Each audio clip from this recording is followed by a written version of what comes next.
Alors que la trêve internationale touche à sa fin, l'OM en a profité pour boucler un nouveau départ après ceux de Verretou et d'Ounahi la semaine dernière. C'est maintenant Salim Benseghir qui a été définitivement transféré à Neuchâtel Xamax après son prêt de la saison dernière. On va en parler avec attention dans l'épisode d'aujourd'hui, en revenant aussi sur pas mal de choses dont on n'a pas eu l'occasion de parler jusqu'à présent, avec par exemple la piste Benasser qui semble se confirmer pour janvier, la réaction d'Ounahi sur son départ, les premiers pas de Mopé à l'OM, Youssef Attal qui a trouvé son nouveau club et la réintégration d'Ulysse Garcia. Justement, de votre côté, dites-moi ce que vous pensez d'Ulysse Garcia en doublure de Quentin Merlin. Est-ce que ça vous paraît suffisant puisque la doublure aura finalement peu de temps de jeu sauf blessure, ou alors préférez-vous Lirola pour doubler le poste à gauche comme contre Brest? J'attends votre ressenti en commentaire, vous aurez le mien un peu plus tard dans la vidéo. On commence sans plus attendre avec un focus sur l'état de santé d'Enzo Sternal parce qu'on a été très inquiet ces derniers jours quand on a appris qu'il avait fait un malaise juste avant le match contre l'Angleterre. Il a rapidement été pris en charge par le SAMU et les dernières nouvelles sont très rassurantes parce que la Minute OM et RMC Sport s'accordent à dire qu'il allait beaucoup mieux et que son état n'était pas inquiétant. Petite parenthèse avant de passer à la suite, on reviendra probablement demain sur la trêve de nos Olympiens dans Focus sur les internationaux, alors n'oubliez pas d'activer la cloche pour recevoir une notif quand la vidéo sortira. Parmi les internationaux justement, on apprend aujourd'hui que 2 Olympiens ont été sélectionnés pour l'équipe de France U17 avec un stage à Clairefontaine et 2 matchs au programme le 18 et le 20 septembre face à l'Ouzbékistan. D'abord Milan Lecchese qui a fait un super début de saison, milieu de terrain aux grandes qualités techniques, mais aussi le latéral gauche Gianni Callisto qui est lui aussi considéré comme très prometteur à seulement 15 ans. Autre info dont on n'a pas eu l'occasion de parler dans les dernières vidéos, le partenariat avec Oli qui a été officiellement prolongé pour la saison 2024-2025 il y a maintenant une semaine. Pour rappel, le partenariat a été initié en février 2024, mais il fallait sûrement faire un point en fin de saison pour envisager la suite. Dans le prolongement de l'info, on apprend qu'une gamme Oli XOM va être créée avec notamment la création d'un goût OM 100% inédit. Le partenariat va plus loin que le précédent puisqu'il y a aussi les produits de la marque qui seront en vente au Vélodrome et des animations organisées en collaboration avec Oli lors de certains matchs. Grégory Lamella, le directeur commercial et marketing du club, est satisfait de la prolongation du partenariat en expliquant vouloir faire profiter aux supporters de l'OM des innovations d'Oli en matière de boissons énergisantes. L'OM a aussi profité de la trêve pour présenter Neil Mopé à la presse, l'occasion pour lui de revenir sur les raisons de son arrivée. Il explique qu'il n'a pas hésité une seconde quand l'OM l'a appelé, il voulait absolument venir jouer sous les ordres de De Zerbi parce qu'il a eu de très bons retours d'anciens de ses coéquipiers de Brighton qui lui ont dit qu'il allait se régaler et qu'il devait absolument foncer. Il ajoute être satisfait d'avoir joué ses premières minutes contre Toulouse, d'avoir participé à la victoire, mais en reconnaissant qu'il était en manque de rythme. Là où j'ai trouvé sa conférence très intéressante, c'est par rapport à la concurrence avec Wai. Il confirme qu'il est le numéro 1 et qu'il n'a pas de problème avec cette hiérarchie qui est très claire depuis son arrivée. Il précise qu'ils s'entendent très bien et qu'il est venu pour le concurrencer et l'aider à progresser par la même occasion. Il a évidemment été interrogé sur le prochain match contre Nice, son club formateur est donc un match forcément spécial pour lui. Il confirme tout ça mais en assurant qu'il ne leur fera aucun cadeau et qu'il va se battre à 1000% pour ses nouvelles couleurs. Il termine sa présentation en rappelant la ferveur qui règne au Vélodrome. Il considère que les supporters ont le sang chaud comme lui et que ça peut vraiment matcher. Il aura d'ailleurs l'occasion de faire ses premiers pas au Vel samedi soir et de découvrir une ferveur unique. Autre information qu'on peut ajouter, il devait d'abord porter le numéro 32 en match, mais il a récemment opté pour le numéro 8, laissé vacant après le départ d'Ounahi.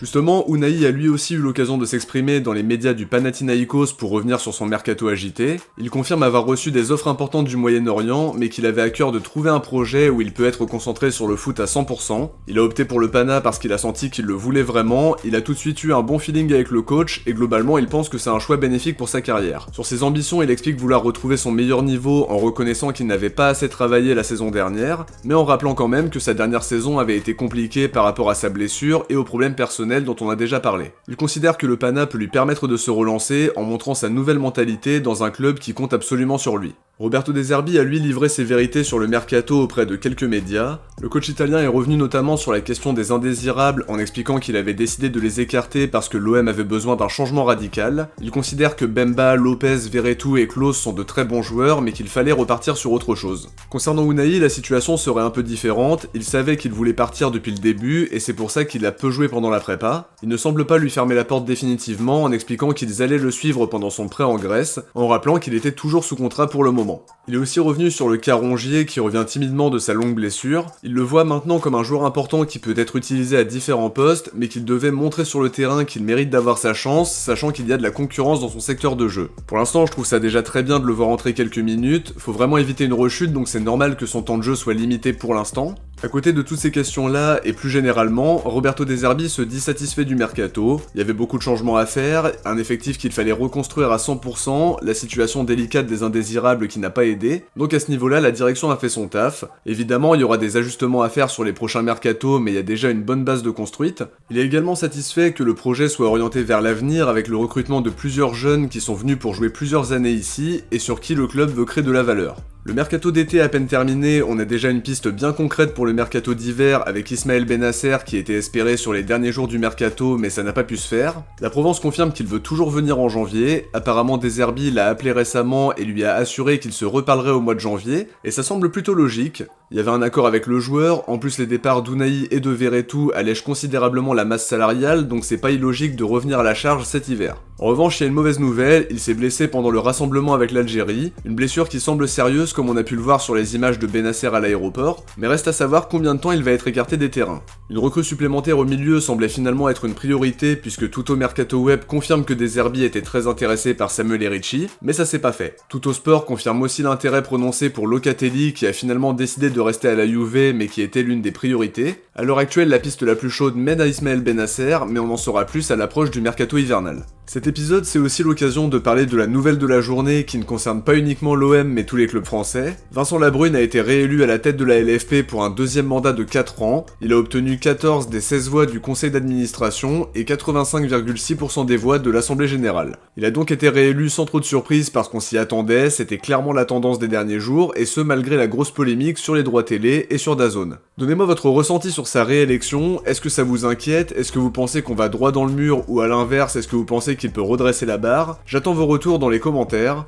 L'autre information qui est dans la continuité de sa réélection, Pablo Longoria a lui été réélu au sein du conseil d'administration en faisant quasiment l'unanimité puisqu'il a récolté 99% des voix. Dans le dernier épisode, on a eu les officialisations de 2 départs, celui d'Azdin Ounahi au Panathinaïkos en prêt payant de 500 000 € avec une option d'achat de 11,5 millions qui ne serait pas obligatoire, et à côté le départ de Jordan Verretou à Lyon pour 4 millions d'euros, 3 millions de bonus et 25% à la revente d'après Foot Mercato. On peut maintenant ajouter celui de Salim Benseghir qui est définitivement transféré à Neuchâtel Xamax où il était prêté la saison dernière. On n'a pas d'infos sur le montant du transfert mais je m'attends à ce que ce soit assez anecdotique à 1 an de la fin de son contrat. L'OM a peut-être même opté pour un transfert gratuit en incluant un gros pourcentage à la revente comme ils l'ont fait pour Targaline au Havre. En tout cas je pense qu'un départ c'était la meilleure solution, il a eu du temps de jeu à Valenciennes sans vraiment briller. En plus il a rarement été titulaire en D2 Suisse avec Xamax la saison dernière, et même si De Zerbi lui a parfois donné sa chance en le faisant entrer pendant la prépa, je pense que son temps de jeu aurait vraiment été très faible cette saison. Son avenir était vraiment bouché d'après moi, et à 21 ans c'est plus bénéfique pour lui d'avoir un projet à moyen terme où il peut espérer se révéler. Évidemment on va pas récupérer une somme incroyable, d'après Africa Foot il était autour de 30 000 € annuels en termes de salaire, donc pareil ça va pas libérer beaucoup de masse salariale, mais c'est quand même bien d'avoir pu trouver une solution pour un joueur qui n'entrait pas dans les plans. Il n'est pas parvenu à confirmer les espoirs placés en lui au moment de son départ de Nice, seulement 3 matchs sous le maillot de l'OM, 2 prêts plus que timides à Valenciennes et à Neuchâtel Xamax, puis quelques séquences intéressantes pendant la prépa estivale avant de partir définitivement.